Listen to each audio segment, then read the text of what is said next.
नमस्कार, आप देख रहे हैं फर्स्ट इंडिया न्यूज और आपके साथ मैं विजेंद्र सोलंकी। आज जवाब आपको देना है। आज सवाल आपसे है। आज आपको खुद से पूछना है कि क्या आप अपने आसपास डेंगू के उस मच्छर के लिए जिम्मेदार नहीं जिसकी वजह से डेंगू फैल रहा है। क्या ये आपकी जिम्मेदारी नहीं कि आसपास पानी ना भरने दे, अपने घरों की छतों पर, गमलों में, बर्तनों में या फिर किसी और खोल में पानी ना भरने दे। क्या ये जिम्मेदारी भी सरकार की है? क्या ये जिम्मेदारी भी अधिकारियों की है कि वो आपके घरों के कूलर को आकर चेक करे, साफ करे, बर्तनों को चेक करे, गमलों को चेक करे? क्या ये जिम्मेदारी भी सरकार और अधिकारियों की है कि वो आपके घरों में पल रहे मच्छरों से आपको बचाए? यकीनन सरकार और सिस्टम ये कर भी रहा है, जबकि पहली जिम्मेदारी आपकी बनती है। ये सवाल गंभीर है और आंकड़े उससे भी ज्यादा गंभीर हैं। प्रदेश में 2015 से लेकर 2020 तक डेंगू से सिर्फ 35 लोगों की जान गई, जबकि अकेले 2021 में 50 से ज्यादा लोगों की जान अभी तक डेंगू से जा चुकी है। बीते 3 दिनों के अंदर 13 लोगों की डेंगू से मौत हो चुकी है। सारी जिम्मेदारी और लापरवाही सरकार और अधिकारियों की नहीं हो सकती। आपकी भी लापरवाही है, हमारी भी लापरवाही है, और जो डेंगू के लिए हम इस वक्त भी गंभीर नहीं हुए तो परिणाम और भी ज्यादा गंभीर हो सकते हैं। आज बात इसी मुद्दे पर की हमारी लापरवाही सिर्फ हमारे लिए नहीं बल्कि पूरे प्रदेश पर भारी पड़ सकती है। क्या आज भी हम संभलने को तैयार हैं या नहीं है? आज बात इसी मुद्दे।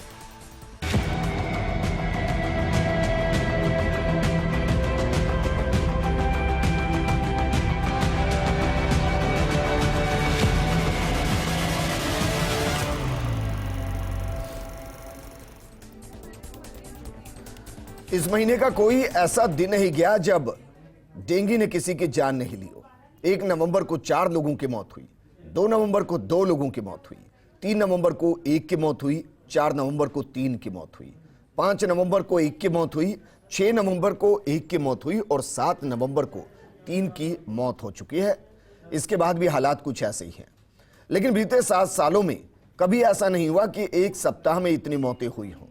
लेकिन ये हो रहा है और हम गंभीर नहीं। जबकि डेंगू के खौफनाक रूप से खुद डॉक्टर्स भी चिंतित हैं, क्योंकि अस्पतालों में लाइनें लगी हैं, मरीजों की संख्या लगातार बढ़ रही है, प्लेटलेट्स की जरूरत तेजी से बढ़ रही है और समस्या यहां तक उत्पन्न हो गई है कि आपको किट नहीं मिल रही है। इस पर बात करने के लिए हमारे साथ मौजूद हैं डॉक्टर एस बनर्जी जी, जो कि सीनियर फिजिशियन हैं। हमारे साथ मौजूद हैं मेडिकल कॉलेज जोधपुर से डॉक्टर एस राठौड़ जी। हमारे साथ मौजूद हैं RUHS के अधीक्षक डॉक्टर अजीत सिंह जी। बनर्जी जी, आपके साथ में चर्चा को शुरू करना चाहूंगा। सरकार क्या कर सकती है, सिस्टम क्या कर सकता है? माने कि अगर डेंगू के मामले इतने तेजी से बढ़ रहे हैं तो उसके लिए सबसे पहले आम आदमी जिम्मेदार है, जो अपने आसपास लापरवाही बरत रहा है और उसका खामियाजा भुगतना पड़ रहा है। ऐसा है कि सरकार, ऑर्गेनाइजेशन वो तो अपनी जगह पे है। मेन तो ये, जैसे आपने पहले कहा है कि जनता को, आम आदमी को पहले सुनिश्चित करना पड़ेगा कहीं पानी का ठहराव तो नहीं है, छत की टंकियां ढकी होनी चाहिए, कहीं पे भी पानी इकट्ठा नहीं होना चाहिए। और बहुत सारी बातें बार बार टीवी पे, अखबारों में, हर जगह से बताया जाता है। इसके अलावा जैसे बच्चों में ज़्यादा दिखा जा रहा है इस बार, शायद ये 2-1 साल का गैप रह गया है, उसके बाद बच्चे खुले में खेलने चले गए, एक्सपोज ज़्यादा हो रहे हैं मस्कीटो बाइट से। और ये जो मस्कीटो है ये डे टाइम बाइटर्स है, एडीज मच्छर हैं, ये डे टाइम एग्रेसिव बाइटर हैं। तो इनको आप अगर बच्चों को फुल कवर्ड रखें, फुल स्लीव्स, फुल पैंट्स पहना के बच्चे बाहर खेलने जाएं और साथ में मस्कीटो रिपेलेंट्स काम में लें तो शायद इसके केसेस कम हो सकते हैं। और मेनली यही है कि पहले तो आपको सुरक्षा करनी है, फिर आता है सरकार पानी, फॉगिंग वगैरह वगैरह, एंटी लार्विसाइड, ये गैम्बूसी मछलियां जो देते हैं जिसकी वजह से ये लार्विसीडल होते हैं, लार्वा के जो मच्छर के लार्वा इसको खा जाती है। तो ये चीज़ें तो सरकार करेंगी, पर घर के अंदर तो सरकार कहाँ घुसेगी? वो तो अवेयर ही कर सकती है, एडुकेट ही कर सकती है। इसके लिए मेरे ख्याल से आम आदमी को सबसे पहले इसके लिए रोकथाम की और इसीलिए हम बार बार अवेयर करने के लिए सर प्रोग्राम भी करते हैं, क्योंकि जब अस्पतालों के अंदर लंबी लंबी भीड़ नजर आती है तो हमें यही एहसास होता है कि शायद अवेयरनेस नहीं है, लोगों को शायद अंदाजा नहीं कि उनकी छोटी सी गलती किस तरीके से पूरे परिवार पर भारी पड़ रही है। हमारे साथ डॉक्टर सुधीर उपाध्याय जी भी जुड़ चुके हैं, कोटा से जुड़े हैं, जनरल मेडिसिन है, लेकिन उनके पास जाएं उससे पहले अजीत सिंह जी। सर, मैं 2015 से और अभी तक के आंकड़े देख रहा हूं, लगातार फर्स्ट इंडिया दिखा भी रहा है। इस बार ऐसा क्या है कि इतने ज्यादा केसेस सामने आ रहे हैं? राजस्थान यूपी के बाद सेकंड पोजीशन पर खड़ा हुआ है डेंगू के मामले में। आप देखेंगे कि पिछले 2 साल से 2019 और 2020 के अंदर जिस ढंग से कोविड के अंदर पूरे प्रदेश के अंदर और इवन पूरे विश्व के अंदर जो महामारी फैली, उसके दरमियान डेंगू के केसेस काफ़ी कम रिपोर्टेड हुए। इस बार आप देखेंगे कि जिस ढंग से बारिश का मौसम अभी नवंबर दिसंबर तक एक्सटेंड होता चला जा रहा है, साथ ही जिस लेवल पर प्रिकॉशंस जनता स्तर पर होनी चाहिए, राज्य सरकार अपने स्तर से जितने भी मेजर्स एंटी मॉस्किटो एक्टिविटी करनी चाहिए वो सब एक्टिविटी सारी, डिस्ट्रिक्ट अस्पतालों की बात करें तो वहाँ पर CMHOs की team activity, rapid response team राज्य सरकार के स्तर पर बनी हुई है, वो अपनी एक्टिविटी कर रही है, फॉगिंग की एक्टिविटी चल रही है। साथ ही जिस ढंग से जो सावधानियाँ नगर निगम से और जो गांव के लेवल पर पानी का ठहराव से रिलेटेड होनी चाहिए, कई जगह अभी भी पानी का भराव है जहां पर मॉस्किटो पनप रहे हैं। साथ ही इन मॉस्किटो की वजह से जितना भी पब्लिक का अंदर 2 साल से जो लॉकडाउन की इफेक्ट रहा, लोगों का मूवमेंट भी बढ़ा है, उसको देखते हुए भी ये एक्सपोजर टू मॉस्किटो काफ़ी ज़्यादा रहा है। सर, मान सकते हैं 19 और 20 के अंदर आंकड़े शायद कोरोना की वजह से कम रहे होंगे, लेकिन 18, 17, 16, 15 इस दौरान थोड़ी ना कोरोना था सर, उस वक्त भी आंकड़े नहीं थे। उस समय का अगर फिगर देखें तो वो एक लॉकडाउन जिसके अंदर हमने पब्लिक के मूवमेंट्स को काफ़ी हद तक रेस्ट्रिक्ट किया था। और साथ ही आप देखेंगे कि इस बार जैसे ही 2 साल के पीरियड के बाद में पब्लिक भी और जनता भी काफ़ी हद तक कोविड से ग्रस्त थी और उसके अंदर भी एक भावना ये डेवलप हो गई थी, डिप्रेशन के कई केसेस भी देखने को मिले। इनको देखते हुए हम ये देख रहे थे कि जिस ढंग से कोविड कम हुआ उसके बाद से जो रेस्ट्रिक्शंस थे राज्य सरकार के द्वारा और जो गाइडलाइन कोविड को नियंत्रित करने के लिए जारी की गई थी, उसमें भी काफ़ी हद तक रिलैक्सेशन दिया। अभी भी हम देख रहे हैं कि कोविड से रिलेटेड केसेस भी आ रहे हैं, लेकिन वहाँ जनता के स्तर पर भी चाहे डेंगू हो चाहे कोविड हो, हर स्तर पर थोड़ा बहुत कहीं ना कहीं लापरवाही देखने को मिल रही है। ठीक है डॉक्टर SS राठौड़ जी, जोधपुर के अंदर डेंगू के अभी तक कितने मामले सामने आ चुके हैं सर? हर दिन यह आंकड़ा कितना है और कितनों की जान अभी तक जा चुकी है?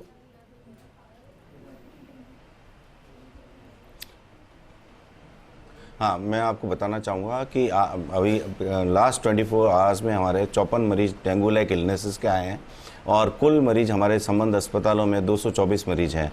हमारे पास ये सुखद परिणाम है कि हमारे यहाँ माननीय मुख्यमंत्री जी के निर्देश के द्वारा हमारे 6 जिलों में मेडिकल कॉलेज की हमारी टीम के एक्सपर्ट्स गए थे, जिन्होंने हर ज़िले में जाकर और डेंगू को कैसे रोकथाम करनी है और डेंगू को कैसे इलाज करना है और कौन से मरीज़ रेफ़र करने हैं, उसके सारे स्टेप्स हर ज़िले में बता के आए।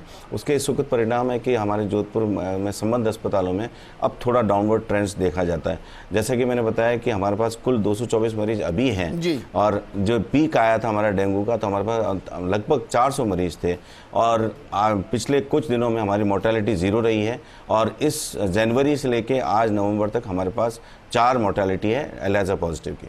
ठीक है सर, वापस मैं आपके पास आऊंगा। कोटा से हमारे साथ डॉक्टर सुधीर उपाध्याय जी जुड़े हुए हैं। सुधीर जी, कोटा की रिपोर्ट एक बार साझा कीजिए, क्या कुछ अभी तक डेंगू को लेकर?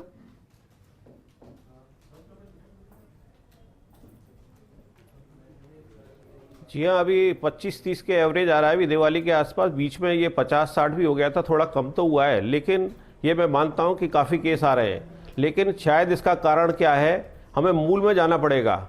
मूल में ये है कि हम लापरवाह इतने हो गए कि कोरोना से लड़ते लड़ते और कोरोना को जीतते जीतते डेंगू को हमने छोटा समझ लिया और हम इतने लापरवाह हो गए कि हमने मच्छरों पे ध्यान नहीं दिया, हमने पानी जमा हो गया इस पे ध्यान नहीं दिया। सरकार बहुत चेता रही थी कि पानी जो भरा हुआ है, साफ पानी में मच्छर बनता है, एक सीधी सी बात है। कोरोना में तो आदमी से फैलता था, आदमी को हम नहीं मार सकते थे। लेकिन इसमें डेंगू में मच्छर से फैलता है, मच्छर को पैदा ना होने दो, मच्छर को बढ़ने ना दो, बस यही तो करना है हमें जी। तो मच्छर पैदा ना हो, ये सरकार का काम नहीं है, ये आपका काम है। जहां कूलर है, आप शहर को, राजस्थान को 4-5 भागों में बांट दो। एक तो कूलर वाला इलाका, जिनके पास एसी के पैसे नहीं है वो कूलर रखते हैं। एक वो इलाका है जो गाय भैंसों वाला है, जहां पर जानवर होते हैं, पानी की टंकी होती है। एक वो इलाका है जहां पर नई कॉलोनी बसी है, वहां पर आधी में प्लॉट है, आधे में मकान बन गए, वहां पानी भरा है। जब ज्यादा बरसात हुई है, ये मूल कारण है। और एक एसी वाला इलाका है जहां पर एसी है लेकिन वहां परिंदे बनते हैं, वहां पर गमले हैं। तो सबके कहीं ना कहीं कोई कारण है। एक जो पॉश कॉलोनी है वहां एसी वाला है, वहां खाली प्लॉट नहीं है, वहां पर कूलर नहीं है, लेकिन वहां पर गमले बंधे हुए हैं, गमले के अंदर पानी भरा हुआ है। 10 ml पानी के अंदर डेंगू का मच्छर होता है। और जहां पर प्लॉट खाली पड़े हैं वहां प्लॉट के अंदर पानी भरा हुआ है। जहां पर कूलर है वहां कूलर गर्मी सर्दी के देखते हुए हम पानी खाली करते नहीं है, पानी में भरा है। जहां जानवर है, गांव है, वहां पर पानी की टंकियां घर के सामने, हमने देखा, हमारे इलाकों में सर्वे करा है, पानी की टंकी बाहर पड़ी है। हमारी टीम जाती है और बताती है कि ये मच्छर का लार्वा है। वो कहते हैं नहीं, कीड़े हैं, बहस करती है। और आज सरकार कहती है कि पेनल्टी लगाओ, पेनल्टी लगाने की बात करते हैं। पेनल्टी इलाज नहीं है, पेनल्टी में तो वो टीम पे हावी हो जाते हैं, लगा के देख। हमारा कहना, नम्र निवेदन यह है कि 10 ml का पानी, साफ पानी, रुका हुआ पानी, गंदे पानी से, कीचड़ से, नाले से कभी डेंगू का मच्छर नहीं होता। हमारे घर का साफ पानी, चाहे वो टंकी में हो, चाहे प्लॉट में पड़ा हो, चाहे कूलर में पड़ा हो, यहां तक कि आपका फ्रिज, जो पुराने फ्रिज है जिसमें पानी होता है टंकी पीछे ट्रे के अंदर, उसके अंदर आप देखेंगे आपको मिलेंगे। आपने परिंदे लगाए थे, आपके छतों पे गमले रखे हुए हैं, उसके अंदर 10 ml पानी के अंदर वो जो कीड़ा तैर रहा है वो कीड़ा नहीं है, वो लार्वा है। आप इसको समझिए, वही मच्छर बन के उड़ता है और हमें खाता है। तो हम कोरोना में तो आदमी को नहीं मार सकते थे, आदमी से आदमी फैलाता है। मच्छर को पैदा नहीं कर रोक सकते, हम मच्छर को मार सकते हैं। मच्छर मारने का काम सरकार का है, फॉगिंग है, लेकिन मच्छर पैदा ना होना तो हमारा हाथ में है। मच्छर हम पैदा ही ना होने दें। अब हो गए तो सरकार फॉगिंग के जरिए मारे। हमारा डॉक्टर स्तर पे तो इलाज पे आता है, हम चाहते हैं इलाज तक तो आए नहीं बात। आप मच्छर पैदा ना होने दो। मच्छर हो गया है तो उसको मारो, चाहे क्रीम के जरिए मारो, चाहे कोई फॉगिंग से मारो, चाहे केमिकल से मारो, या कटने मत दो। मच्छरदानी लगाओ या आप कोई क्रीम लगाओ, सुबह शाम काटता है। हम जागरूक कर रहे हैं कि पनपने ही ना दे, क्योंकि मच्छरदानी को घर में लेकर तो घूमा नहीं जा सकता है, तो बेहतर है कि पनपने ही ना दिया जाए। एस बनर्जी जी, सर सवाल यह है कि आम आदमी बहुत सी चीजों को नहीं समझता है। ऐसे में मेडिकल स्टोर से या नजदीकी अस्पताल से क्या इस तरीके के टैबलेट्स हर घर तक पहुंचाई जा सकती है कि आप इनको जगह जगह पर पानी के अंदर डाल दीजिए, मच्छर नहीं पनपेगा, या अगर मच्छर कहीं पनप रहा है तो उसमें कोई ऐसा लिक्विड आप डाल दीजिए कि वो वहां पर मर जाए? ये संभावनाएं हैं। ठहरे हुए पानी में केरोसिन या कोई भी मोबाइल ऑयल, जो वेस्टेड ऑयल है, ये डाल दें, एक हल्की सी फिल्म बन जाती है, तो एनोफिलिस के जो लार्वा, जो मच्छर के लार्वा है, ऊपर आके सांस लेते हैं। तो वो अगर एक थिन लेयर ऑफ ऑयल आ जाता है तो वो उसकी श्वास क्रिया को रोक देती है और मच्छर के लार्वा अपने आप ही मर जाते हैं। दूसरा, ये जो दवाइयाँ हैं वो ओपन मार्केट में तो नहीं मिलती है, पर हर जगह पे मलेरिया केंद्र से या कम्युनिटी हेल्थ सेंटर से, यहाँ से वो अवेलेबल है। और वैसे भी ये इसके लिए health worker, multipurpose health worker घर घर जाके ये बांटते हैं और खुद चला के कहते हैं कि आपके घर में कोई टंकी वगैरह कहीं पानी जहाँ पे एकत्रित हो रहा हो, जहाँ ढकने की वो नहीं है, उसमें आप डाल सकते हैं जी। अच्छा, एक आपका ये सवाल था कि आप कह रहे हैं कि 2 साल कोरोना में तो आदमी अंदर था, तो उस टाइम तो कम हुआ है। अब की बार जैसे कोरोना से आदमी बाहर आ गया तो इस बार ज़्यादा हो गया। तो एक तो प्रोलॉन्ग मॉनसून जो है बहुत लंबा हुआ है, तो इसलिए एक तो ये कारण है। दूसरा क्या है कि आप कह रहे हैं कि 2 साल पहले भी तो नहीं हुआ था, तो एक ये वेव फॉर्म में आता है। 2-3 साल में ये देखा गया है कि बढ़ चढ़ के आता, फिर वो थोड़ा सा कम सर, मैं तो 15 तक के आंकड़े दे रहा हूं। हाँ, तो वो 2-4 साल के अंदर ये वेव फॉर्म में इस बार बढ़ चढ़ के आया। इसका एक और रीजन है। अच्छा, राजस्थान में इतने ज्यादा क्यों सर? राजस्थान से तो और भी प्रदेश है जहां की पॉपुलेशन बहुत ज्यादा है। 2 साल से यूपी के बाद राजस्थान क्यों? 2 साल से आदमी घर पे बंद था और वो एक खुला में, आपने इस बार देखा नहीं क्या दिवाली पे कैसे लोगों ने बाहर आके मार्केट में भीड़ किया, ऐसे स्कूल बंद है। ये तो सर बनर्जी सर, मैं आपकी बात से डिसएग्री नहीं कर रहा हूं, लेकिन मैं कह रहा हूं ये तो पूरे देश में हुआ है ना सर। पूरे देश में मार्केट के अंदर गए। राजस्थान में ही, जबकि 7.5 करोड़ के आसपास की पॉपुलेशन है राजस्थान की, 13,000 से ज्यादा केस है डेंगू के राजस्थान में सर। यूपी के बाद दूसरे नंबर पर है। ये जो पानी इकट्ठा करने का जो प्रकरण है, जो क्लीन वाटर है, वो ज्यादा है। राजस्थान में पानी की शॉर्टेज है, तो पानी को मटकों में इसमें इकट्ठा रखा जाता है, जो कई बार ढके हुए नहीं रहते हैं। तो ये एक कारण है कि यहाँ पे मच्छर ज्यादा पनपते हैं। एक तरफ तो अपन कह रहे हैं यहाँ पानी की स्केर्सिटी है, पर ये पानी जो हम बचा के रखते हैं, स्टोर करते हैं, इसमें मच्छर पनपता है। अगर छोटा सा भी छेद होता है कहीं से भी, मच्छर के लिए तो बहुत है, वो अंदर जाके अपने अंडे दे देती है, वहां पे जाके वो रिप्रोड्यूस करते हैं इनके अंडे से। ठीक है अजीत सिंह जी, सर सवाल हो सकता है थोड़ा अजीब लगे, लेकिन फिर भी जहन में आया तो मैंने सोचा कि पूछ लो, बहुत से लोगों के जहन में होगा। एक गमले के अंदर मच्छर पनप रहे हैं, लार्वा पनप रहा है, वो उस पानी को बिखेर देता है ये सोचकर कि लार्वा खत्म हो जाएगा, तो लार्वा खत्म हो जाएगा, उसके बाद भी पनपता रहेगा। जी हाँ, जब पानी का ठहराव होता है, उस ठहरे हुए पानी के अंदर ही ज़्यादातर ये पनपने की संभावना रहती है, और साफ़ पानी के अंदर ये संभावना ज़्यादा रहती है। तो जहाँ पर हमने उसको गमले को, अगर मान लो कोई पानी है तो उसको बिखेर दिया, तो उसको थोड़ी देर हम ऑब्जर्व करते हैं, और जितनी भी चीज़ें, जैसे लार्वा भी है, तो वो कुछ समय के बाद में अगर हम वहाँ खड़े भी रहेंगे तो वो 5-10 मिनट के अंदर उसकी डेथ हो जाती है। तो आमतौर पर इस चीज़ को विजिलेंट रहते हुए हमें ये देखना चाहिए कि जिस पानी को आपने ज़मीन पर उड़ेला, वो कहीं दूसरे नज़दीक के पानी में तो नहीं जा रहा, अदरवाइज़ वो लार्वा एज इट इज़ उसमें ट्रांसमिट हो जाता है। तो हमें पानी के जो ठहरे हुए सोर्सेज हैं, जब तक उनको ख़त्म नहीं करेंगे या उनके अंदर कोई एंटी लार्वल एक्टिविटी नहीं करेंगे, तब तक मच्छर का सोर्स जो है वो ख़त्म नहीं होगा।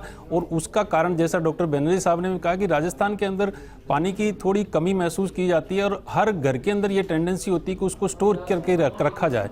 तो जितने हमारे स्टोरेज होंगे, उतने ही चांसेस मच्छरों के या लार्वा के पनपने के ज़्यादा। यानी कि माने ना सर, कुछ भी डालने की ज़रूरत नहीं। अगर आपको दिख रहा है किसी पानी के अंदर मच्छर से दिखाई दे रहे हैं, लार्वा दिखाई दे रहा है, तो उस पानी को एक ऐसी जगह पर उड़ेल दिया जाए जहां से वो दूसरे पानी तक ना पहुंचे, लार्वा मर जाएगा।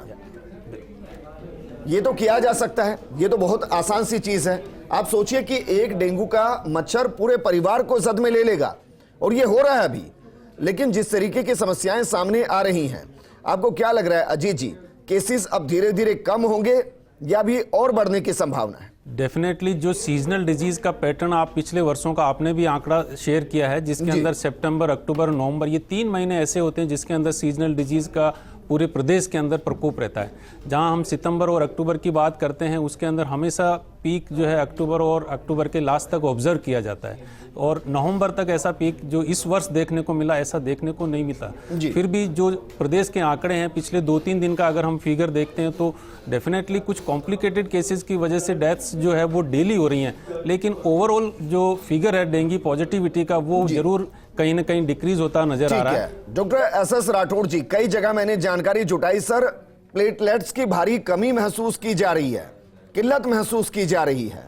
सवाल यह है कि वाकई में किल्लत है या किल्लत को क्रिएट किया जा रहा है?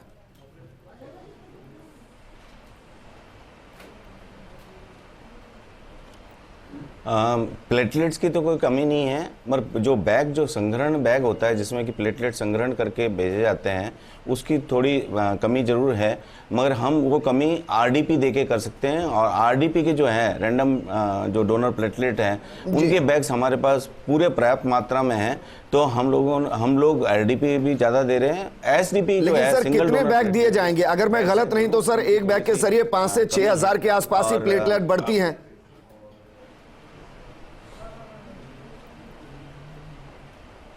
हाँ, सही बात है आपकी।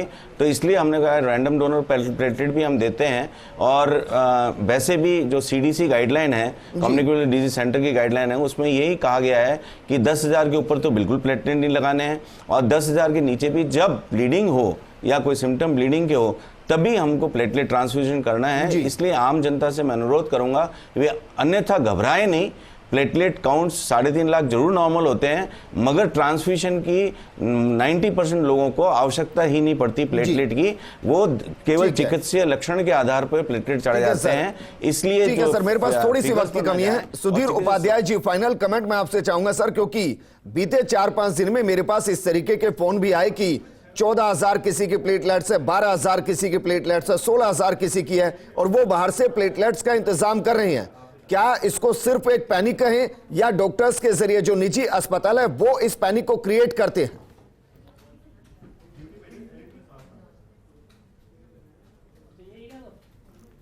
बिल्कुल आपने सही कहा, प्लेटलेट की पैनिक नहीं करनी है। जैसे राठौड़ साहब ने कहा कि 10,000 के नीचे ही चढ़ाई जाती है। आप 10,000 के ऊपर ये मान के चलें, हमें कोई तकलीफ नहीं होगी, हमें कोई लक्षण अगर बहुत सीरियस आ रहे हैं तो हम डॉक्टर से संपर्क करें और बाकी फ्लूइड थेरेपी लेते रहें। मैं एक चीज कहना चाहूंगा कि हमारे पास किट की जैसे कमी है, राठौड़ सर ने कहा, तो हम आरडीपी कर सकते हैं। और आरडीपी के लिए सिंपल जो ब्लड डोनेशन होता है, अगर हमारे पास ब्लड की कमी है तो आरडीपी नहीं होगी। तो ब्लड की कमी दूर करने के लिए एक नारा बना लें कि हमारे घर में किसी का जन्मदिन हो नवंबर के महीने में, तो वो घर से 1 जना 2 जना ब्लड डोनेशन करने चला जाए, उससे आरडीपी हमें मिलेगी। अगर पूरे शहर के अंदर ऐसे परिवार करके रोज अगर हम 100-200 जने करें ब्लड डोनेशन वॉलंटरीली, तो हम प्लेटलेट की कमी को दूर कर सकते हैं आरडीपी के जरिए। तो उसमें हमें किट की जरूरत नहीं पड़ेगी और उसमें 4 आरडीपी से 20,000 पहुंच जाएंगे। तो ये आप जन्मदिन हो या कोई फंक्शन हो या आपको कोई घर में त्योहार हो, तो ये भावना रखें कि मैं आज एक ब्लड डोनेट करके आऊंगा और एक आरडीपी दे के आऊंगा, तो इससे आरडीपी मिल जाएगी। और किसी का भी जन्मदिन हो रहा हो तो आप ये रखें कि आप मुझे प्लेटलेट देनी है, आरडीपी के लिए ब्लड डोनेट करना है, उससे हमें आरडीपी मिल जाएगी। शुक्रिया हमारे साथ जुड़ने के लिए। अजीत जी आपका भी शुक्रिया, एस राठौड़ जी और एस बनर्जी जी आपका भी शुक्रिया। डॉक्टर्स को हमने इसलिए बैठाया ताकि आप तक सही जानकारी पहुंच सके, लेकिन आपको बस एक ही काम करना है। राजस्थान में किसी डॉक्टर की जरूरत नहीं पड़ेगी, आपको अस्पताल भी जाने की जरूरत नहीं पड़ेगी डेंगू के केस के लिए। बस घर के आसपास पानी इकट्ठा नहीं होने देना, और अगर वहां आपको कुछ कीड़े जैसा तैरता हुआ दिखाई दे रहा है, लार्वा दिखाई दे रहा है, तो उस पानी में अगर कुछ डाल ना सके तो उस पानी को ऐसी जगह डाल दीजिए जहां से वो दूसरे पानी में मिल ना सके, मर जाएगा बच्चा। नमस्कार।